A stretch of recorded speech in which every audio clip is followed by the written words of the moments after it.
Okay, so realistically, to do this mod, you actually only need a few simple tools. A metric set of a few different sizes, 8, 10, seem to be the most common. I think you're going to need a 15 as well for the crank. It might be a 17, but a decent little metric set, a spark plug, puller as well. I'd recommend getting a new spark plug. You will need Loctite, the non-permanent kind. This is going to be the blue Loctite 243. Some type of gasket for the valve cover, and then if you want to do your valves, I would have some feelers, so that way you can check your valves as well. A flathead screwdriver will help with getting the sprockets off as well, but it doesn't take very many tools. So to start, first of all, we're just going to get the body panels off and then the seat off. And that should be pretty self-explanatory for anybody that's going to be working on this. You just take all the bolts off, and they should be all 8mm bolts to get just the panels off to start. Okay, now that we have the plastics off, the next thing we'll have to take off is going to be the radiator fan. So watch out for these retaining clips that are up here. A lot of times they fall.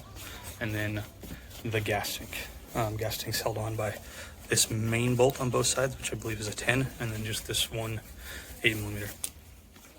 All right, to get the gas tank off, you will have to release some drainage lines and vacuum lines here. If you still have the California smog delete on, there'll be even more, but you can just release them by hand once you reach underneath here and pinch off those clips. First pinch off the upper half ones, and then you can start working with the fuel. If you have EFI, that red clip will actually prevent you from leaking a whole lot of gas. If you have a carbureted engine, though, you will have to be prepared to leak some fuel if you haven't emptied your fuel tank. Okay, once you get the two drainage lines disconnected, or whatever they are, you can work on the fuel line. And for the EFI, you do have to be careful, because you're going to have to disconnect this wire over here. Be careful pulling it through the subframe so you don't rip the connector off. To get this connector off, you will have to peel back on both top sides to be able to slide it down. Once you slide it all the way down, you should be able to pull it off the plug without a whole lot of fuel leaking. Okay, now that we have the radiator fan off, that'll help get things out of the way. You will need to take a few other things off. The more that you take off from here will make things easier, but a lot of these lines, I just have an easier time just lifting them up to get the valve cover off, but you can disconnect more if you're comfortable with it. The next step will be taking the spark plug off and then getting the spark plug out. I would recommend checking your gap and then taking the 3 bolts from the valve cover off, one here, one there, and then one in there. Once you get the spark plug out, I would recommend, if you possible, to be able to clean out the whole well, so that way you're not having a bunch of dust dropping down in there. But a spark plug gap tool, I'll put how much the gaps on these should be in the video description. But a spark plug gapping tool works fantastic for actually getting these off, because you'll need this off to determine top dead center. And both stock versions are just a slotted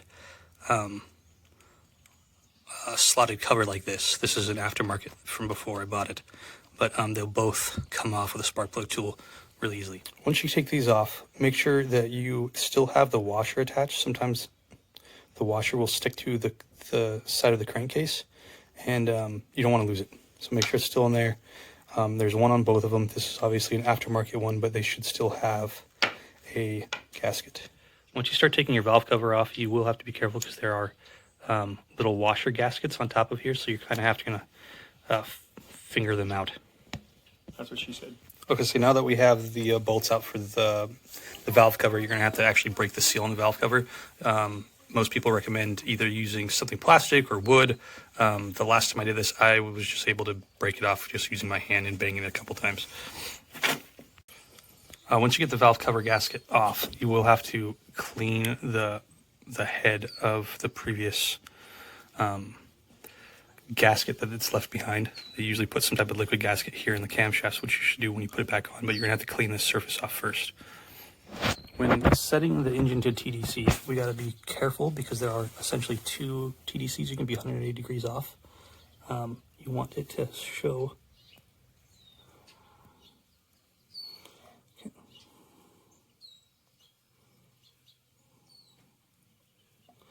Anyways, that mark needs to be a T, a sideways T with the mark straight up.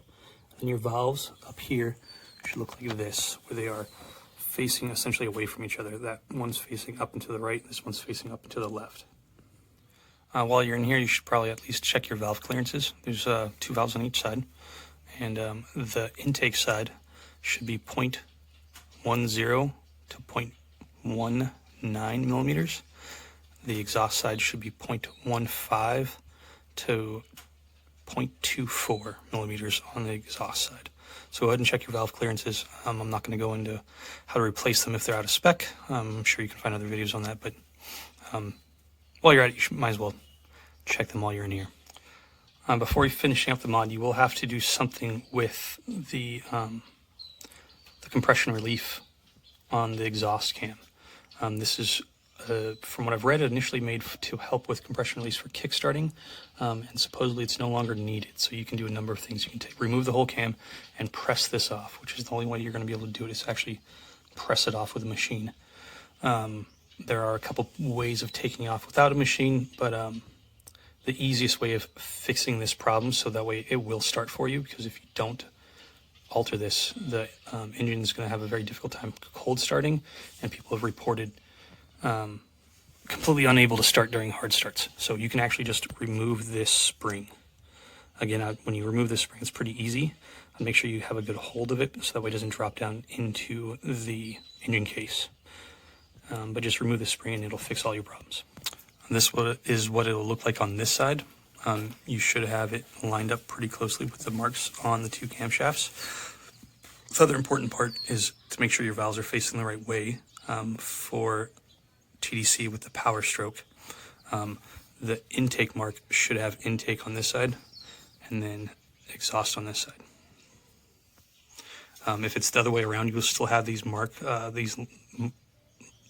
lines marked up this way, but instead of exhaust facing this way, it's going to be here, and instead of intake being this way, it should be here, I believe. But there's reference pictures that you can look at online, and I'll post them in the video link. So I'd actually recommend loosening these before you take them all the way off on both sides, because you will have to loosen both bolts. There are 2 bolts on the opposite side, so you will have to turn this a number of times. The other thing is, before doing that, make sure you release, if you have the stock tensioner, release this tensioner all the way so you don't end up causing any more tension on your chain with the way the stock tensioner works. And we will have to reset it later, otherwise it will cause some serious engine damage. So I'll show you how to reset the stock tensioner on these bikes. But loosen all these first, and then we will take this main bolt out to keep it from tensioning on us anymore. Once you loosen all the bolts on this, I would recommend only doing 1 cam at a time, and then make sure you take your tensioner out. When you take it all the way out, there will be a spring, so be careful you don't lose that spring. So now I've got the tensioner out. I've also loosened these bolts up a little bit just to take a little bit of slack off the tensioner inside. The way this tensioner works is it will not release tension until you fully reset this, so you do not have to worry about the chain slipping once you've taken the spring out. The reason why you want to take the spring out is if you take one of these sockets off, the tensioner will push it all the way back inside, and then it will not release tension until you've taken it all the way off and reset it. And that's going to be a big problem if you end up putting it all back together, and it'll cause a lot of problems getting these sprockets off of here, because it will end up causing more tension for you. So make sure you take this off. I've loosened this up just to help it a little bit. I would not take it fully off, so that way you're not slipping time down on the crank. I would do 1 sprocket at a time, loosen both sides, and be very careful when you're taking these all the way off that you don't drop it down into the case. Maybe put a rag or something here, or keep your hand on it, because you do not want to drop it down in there. Another thing is these bolts tend to have some type of Loctite from the factory that is very difficult to get off the threads, but I would recommend using a wire brush or even just a fingernail to clean the threads, because when you put it back on, you're going to have a hard time determining whether or not you're correctly on the thread or cross-threaded if you still have all of that in there. Plus, the Loctite's probably not going to set very well if you have a bunch of crap still on the threads for you. This is one of the bolts that holds on the cam sprocket. As you can see, there's a lot of stuff in the thread, so you're going to have to clean this off so that way you can still feel whether or not it's threading properly when you put it back in, and for the Loctite to work properly. So make sure you clean this off somehow, either with your fingernails or a wire brush or something. Okay, once you have one socket all the way off, and you have it back at top to the center the way it's supposed to, and this is more just to make sure you can double check your work, because technically, pretty sure you can just spin the sprockets the proper amount of teeth and put them back on, and it should be fine as long as you don't mess with the timing. But this is more for a sanity check to make sure when you're TDC it looks proper and corresponds with the pictures that are on the forums. The exhaust sprocket, you're going to turn clockwise 2 teeth, so this circle should meet up with this circle. It'll be a little bit off, and we'll go over how to help center it again. But the next step, once you've released both these bolts, is to pop the sprocket off. I shouldn't have to say this, but be careful that you don't drop this sprocket down into your crankcase. So once you've put it 2 teeth over, taking the sprocket off should be relatively easy. You can usually do it by hand, but you can use like a screwdriver. Getting it back on can be a little bit more difficult. I recommend getting a flathead screwdriver and putting it over here to pry the sprocket back on. A lot of times it's going to sit off a little bit, so you will have to move this lobe to line up with this intake side now. I've been just using like a rounded off Allen wrench to push on the inside right here to turn the cam enough to be able to fit with the threads on this side. Now that we have it nice and lined up, you're gonna want to make sure you put some Loctite back on the bolt that goes in here. Make sure you clean the threads so they look nice and clean. And then put some Loctite and then put it back in. Make sure it's nice and lined up, and you don't want to cross thread this. So be very careful about putting it in. I would probably do a practice run, seeing whether you can thread it before putting Loctite, just so you don't waste any Loctite and get it all over the place. But make sure it doesn't cross thread when you put it back in here. Okay, for the intake side, once you get all the bolts off, you've cleaned all the threads out, you're gonna pry this off, and you're gonna rotate this one 2 teeth counterclockwise. So you're gonna try to line up this hole with that hole, but make sure it's only 2 teeth. So another thing that is recommended that will help if you're having a hard time is get some type of ink pen, something to mark the chain and the sprocket so you know you're exactly 2 teeth over. Another reason why you want to keep it at top dead center like this is when you're done, you'll be able to tell whether or not it's been done right. So this exhaust side is exactly 2 teeth turned clockwise, so I know I'm good on this side.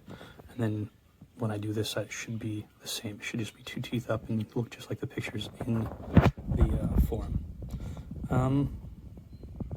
Okay, so when it's done, it should look like this. It should be, let me fix my camera. It should be about 2 teeth above where it should have been on both sides. And then just make sure that you do use Loctite. There's people reporting on the forums that if you don't use Loctite, even if you torque it to spec, that these can fall out and they put themselves out. I would recommend using a torque wrench and looking up the specs for it. I personally don't have one for this size, so I'm just doing it by hand, but it doesn't take a lot of torque. It's something like 100 inch-pounds, which my smallest torque wrench doesn't even get that low. So it doesn't take very much, but make sure you use Loctite on it. As far as this, the best way I've been finding to get off is I actually just use an open-end 8mm wrench because it's the only thing I can fit on here. But if you can find something to get both of these bolts off, then do that. But for me, a 8mm open bolt wrench has been helping. And then you just want to back these out. These are pretty long. So now we've gotten this out. And to reset it, you can see here, there's grooves, and that's the reason why it will not ever loosen tension, even if you take the spring out. So you don't have to be you don't have to be fearful that by taking the spring off, that you are going to end up losing time by taking the sprockets off. You're actually just going to press on this part right here with just your hand, and then it should just go right back in. And this is how you want it to put back in once you've done everything back in. Bolt these 2 bolts back in, and then bolt the spring back in, and it'll automatically tension if you have the stock tensioner. I won't go over manual tensioners, but There's a lot of people that would prefer using a manual tensioner. All right, once you get the tensioner back on and everything's all buttoned down as far as that stuff goes, you're going to want to put the valve cover back on. You'll need to put a little bit of liquid gasket here. I've been using the Ultra Black because it's better for oil, and as well as the 243 Loctite because it's better when it's in oil.